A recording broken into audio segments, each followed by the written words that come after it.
Okay, yes, if he's Ritter Jordy is not Nelson- a first-round pick. Okay, that's just where so I'm we going. get there. Yeah. There's no way. Yeah. And if Ritter goes in the first round, I'm going to get down and kiss your feet. All right, next time you're here on the show. I'm going going to bump Ritter behind Howell. All right, Then. That's so the only thing. Yeah. I would be shocked if that happened.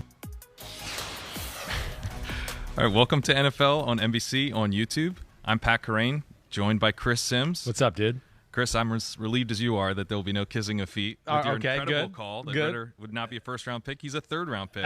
I don't know if it was that incredible, but I'm glad I didn't have to kiss your feet as well. And no disrespect to Desmond Ritter. Well, I hope the best to him, but yeah, I did not see first round, in his future at that point at least. Well, today we're going to be talking our top 5 rankings at quarterback, running back, and wide receiver. Yeah. Mine are for fantasy football. Sure. Those are reality rankings. Right. But some interesting differences in each position. Yeah. Let's kick things off with quarterback. Right. So we have some similarity here at the top. Okay. The exact same top 3. Ooh. And I Look at want to that. start with Mahomes, Right. who I am a little bit ahead of the market in fantasy here with the number 2 ranking. He's typically going behind Justin Herbert. But I think a lot of that is coming from the fact that people are uncertain about the weapons. No Tyreek Hill. No Tyreek Hill. Right. I've heard you be pretty optimistic about these wide receivers. Right. There's some potential improvement in terms of the depth. Yes. Can that lead to Mahomes actually having a better season than last year despite losing an elite superstar like Tyreek Hill? I do. I don't think it's crazy to think that. Again, I mean, we know how awesome Tyreek Hill is, and I'm certainly not to take anything away from him, But, I think what you could see there in Kansas City is a little bit more of by committee. Okay, maybe they might get a little bit more variety of defenses there in Kansas City as well, just because there was such a scare of, Mahomes throwing it 60 yards downfield to Tyreek Hill, that teams always played these defenses to take away the big play. I think now you might get teams go, wait, but there's not that guy to be totally scared of there, And I think Tyreek Hill at some points, and I even said this with Deshaun Watson with DeAndre Hopkins a few years ago, sometimes it becomes your crutch. Nobody's open, or wait, I'm just going to throw to him here because I haven't got him the ball in a while, and that can lead to issues within the offense. I know like 2 years ago with Watson and DeAndre Hopkins with the Texans, I know their team didn't play well, but if you remember, I think a lot of people were going, that might have been Deshaun Watson's best season of his career. And I think maybe some of that was because he just played it more true to form at the quarterback position. I'm with you in the reality and the fantasy world of Mahomes didn't play his best football last year. He knows that. Mm-hmm. Kansas City knows that. I think he's going to clean up some of the things they need to clean up. They're still a really good football team. And, man, Kelsey, Sky Moore, Juju Smith-Schuster, Marquez Valdez-Scantling, and McCole Hardman is still plenty good for them to be back in the Super Bowl or kicking butt in fantasy. Yeah, and it feels like they can kind of punish teams for playing the 2 high shells they were last year a little bit more because of the depth. Yeah, I think so. I think there's going to be more of a route running variety from the receivers this year that can make them more dangerous and versatile that way. I want to ask you about Aaron Rodgers, the number 5 quarterback on your list. Not on my list and not really in the mix of the top 5 fantasy quarterbacks. There's some concern in the fantasy community about what this offense looks like without Devontae Adams. Right. And I'm a little bit less optimistic in this case. Part of it is that, you mentioned as a big negative for Rodgers, the aggressiveness. Yeah. And that also seems to just bleed into the general offensive philosophy where they're a pretty slow-paced team. I guess. I'm starting to wonder, are they going to be maybe a run-heavy team or at least a run-first team if Rodgers isn't trusting his weapons? So do you have any concern about that, or is this offense going to run through Rodgers regardless of who's catching passes? I think it will run through Rodgers, but I don't think Rodgers, I think he'll run the right play to where if they're playing pass defense or he feels like they got to run the ball, he'll run it. He will. I'm not going to say it's a run first, but I would think it could be close to very balanced early on in the year to what you're saying. And listen, if I was doing my rankings on fantasy, I'm with you. I wouldn't have put him at number 5 either. I wouldn't. He can't really run to the way he used to be able to. He's not going to rack up rushing yards, right? They're not always a big play football team. It was one of the things I said about them last year why I didn't think they would get to the Super Bowl and this plays into your point of what you're talking about. It's just hard to win all the time by, we're going to play mistake-free football. We're going to execute perfectly and win the game that way. No, you need some of those big explosive plays. They take pressure off of your football team.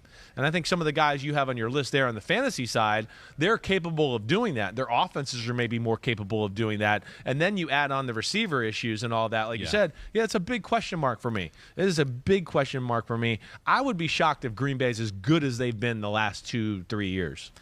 And they just don't seem to lean into their advantage to an extent. I mean, they lost a game to the Vikings where Rodgers' last throw was a 75-yard touchdown to MVS. It's like, I'm with you. I don't get that either, and I do think part of that is Rodgers as well to blame with that. Now, they, like you brought up, and I'm glad you're listening to my stuff a little bit there. But yeah, even some of the games they won last year, right?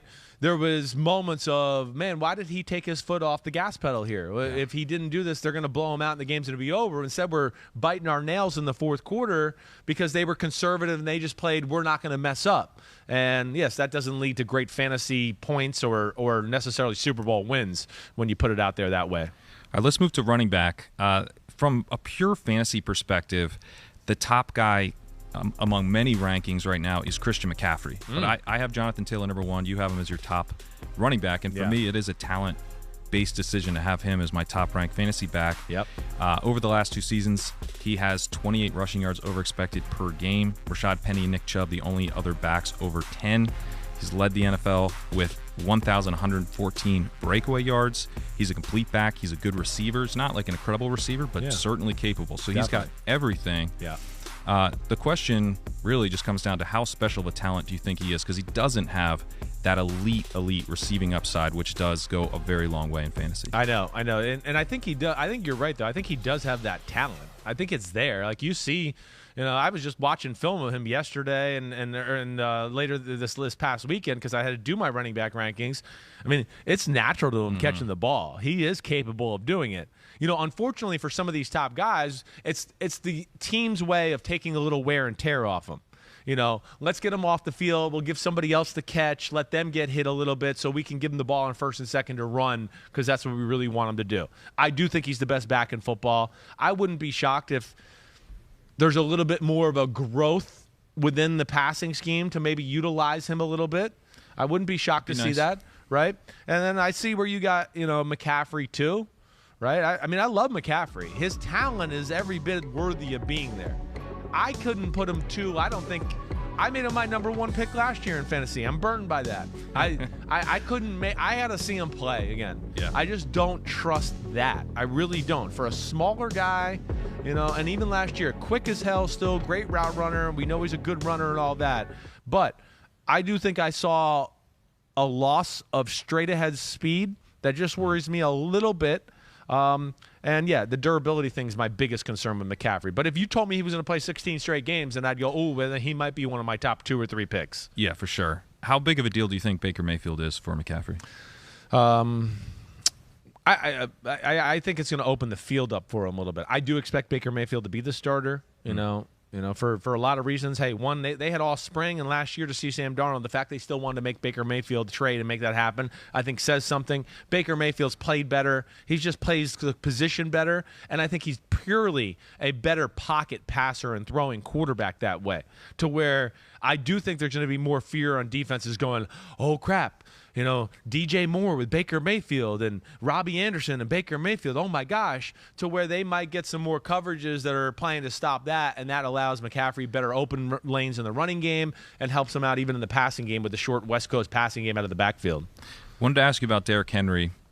He's a guy that a bit of a hot take for me not to have him as a top 5 running back. He's almost always getting drafted as a top 5 running back in fantasy drafts. But, I'm a bit worried about what we saw last year because he still had the massive rushing workload. I know. But the efficiency really tailed off. Definitely. He led the NFL in NFL Next Gen's rush yards over expected in 2020, dropped to 23rd. Last season, he was 24th. On a per attempt basis, he's 28, coming off a foot injury. Yeah. I mean, this is the type of stuff that does scare you as a fantasy drafter, but it seems like you're still completely in on him as a talent. I am in on him as a talent, but I do think I'm with you in the fact that I saw a little of that slippage you're referring to too. And then when you talk about those many carries and we're getting to that age, like you're saying, you start to go, Like, this is when guys can wear down and slow down to just a degree, right? It's still awesome. We know that. I mean, he's a phenomenal football player. He's going to get touches there. I mean, they seem to be, like we're going down with him. We're paying this money. We're going to get every dollar's worth out of it. So that standpoint, he's going to get the touches. But, like I make the point just doing a podcast before when we were talking about the running backs, like I don't think people realize like Nick Chubb had 9 more carries than Derrick Henry last year and 300 yards more.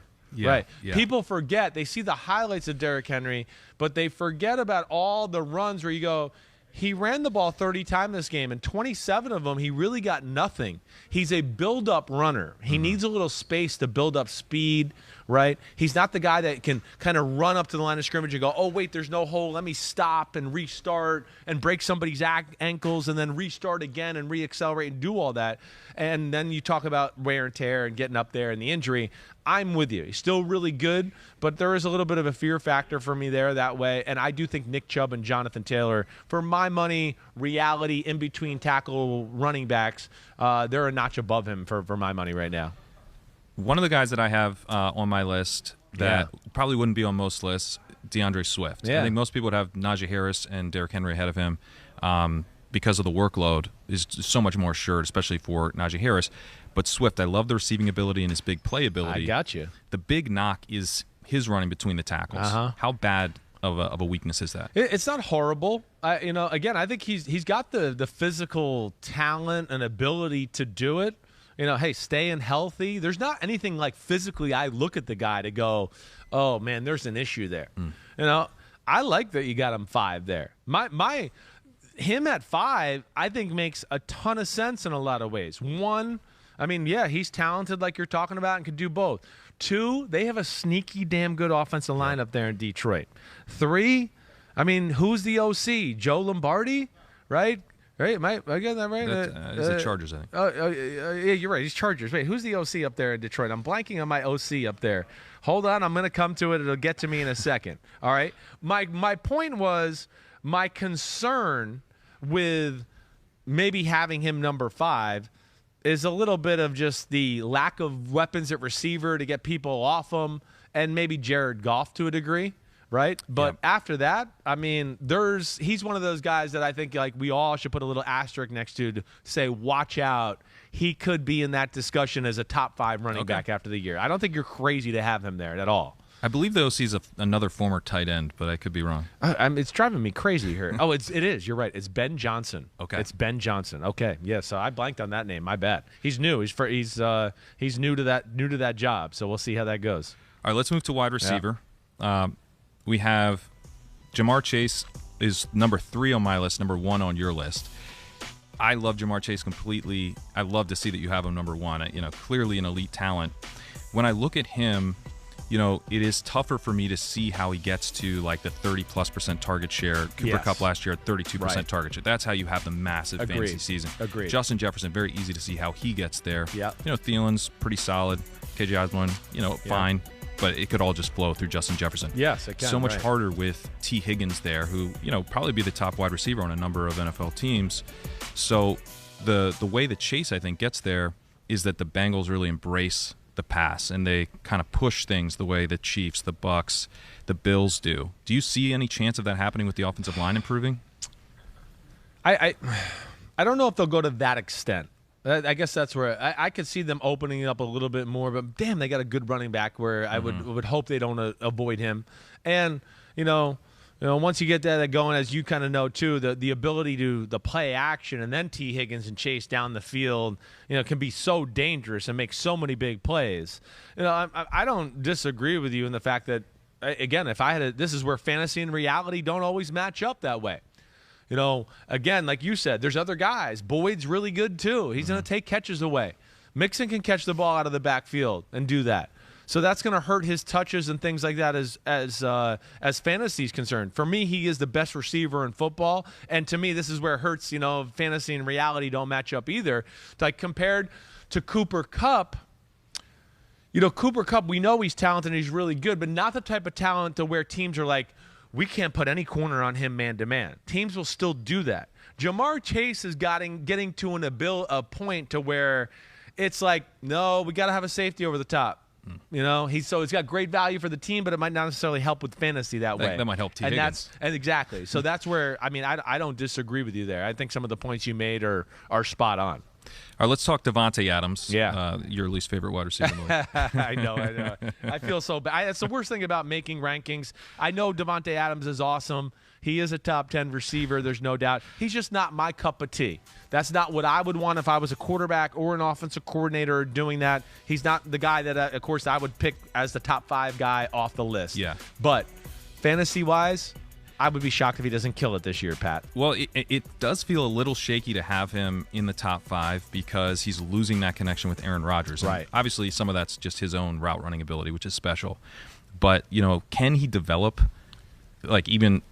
how long would it take for him to develop a similar connection with Carr? Is that even possible to get to that level? I mean, they seemed so dialed in. I think they can get close. I could think, weapons could hurt him here a little bit. It could.